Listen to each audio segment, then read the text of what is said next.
প্রবল বৃষ্টির কারণে লেকের পানি বাড়ায় খাগড়াছড়ির মহালছড়ি উপজেলার বিভিন্ন এলাকা প্লাবিত হয়েছে। মহালছড়ির সিলেটিপাড়া, চট্টগ্রামপাড়া ও ব্রিজপাড়া এলাকায় জলাবদ্ধতা তৈরি হয়েছে। ঘরে পানি ঢুকে পড়ায় ভোগান্তিতে পড়েছেন স্থানীয়রা। এছাড়া পানিতে সড়ক ডুবে যাওয়ায় মোবাচ্ছড়ি ইউনিয়নের সাথে যানবাহন চলাচল বন্ধ থাকায় ভোগান্তিতে পড়েছে স্থানীয়রা। অনেকে নৌকায় করে চলাচল করছে।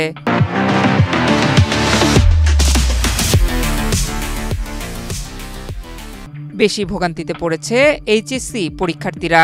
আমাদের এখন এসএসসি পরীক্ষা চলতেছে, তো আমাদের এই রাস্তায় পানি বন্ধ হওয়ার কারণে আমাদের এসএসসি পরীক্ষা দিতে যাওয়ার সময় অনেক ভোগান্তি ভুগতে হয়। এই জন্য আমাদের রাস্তা একটু উঁচু করে দিলে ভালো হয়। এখন তো অনেক খারাপ, মানে যানবাহন করার জন্য অনেক অসুবিধা হচ্ছে। আমরা তো ধরেন অনেক কষ্ট করে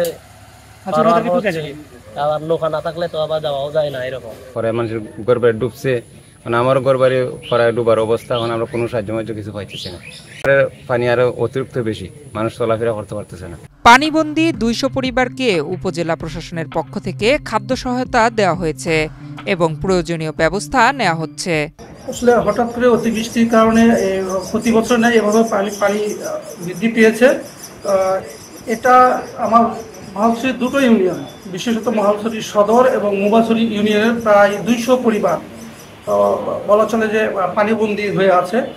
তাদের জন্য আমরা সরকারি সহায়তা হিসাবে শুকনো খাবারের প্যাকেট বিতরণ করা হয়েছে এবং পরবর্তীতে তাদের জন্য আরও ত্রাণের যে বরাদ্দগুলো আছে সেগুলো দেওয়া হবে। আশা করতেছি যে এই পানিটা দীর্ঘস্থায়ী হবে না যদি আমরা কাপ্তাই লেকে থেকে পানিটা দ্রুত অপসারণ হয়ে যায়। বিগত কয়েকদিনে যে বন্যা সৃষ্টি হয়েছে তাতে ক্ষতিগ্রস্তদের খাগড়াছড়ি রিজিয়নের পক্ষ থেকে মহালছড়ি সেনাজোন ত্রাণ সহায়তা দেওয়া হচ্ছে।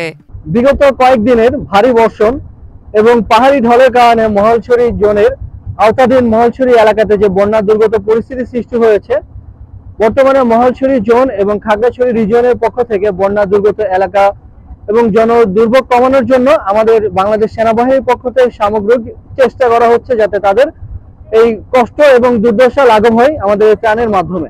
এছাড়া মহালছড়ি ইসলামিয়া মাদ্রাসায় একটি আশ্রয় কেন্দ্র খোলা হয়েছে। এতে 10টি পরিবার আশ্রয় নিয়েছে। উপজেলা প্রশাসন ও সেনাবাহিনী তাদের রান্না করা খাবার দিচ্ছে।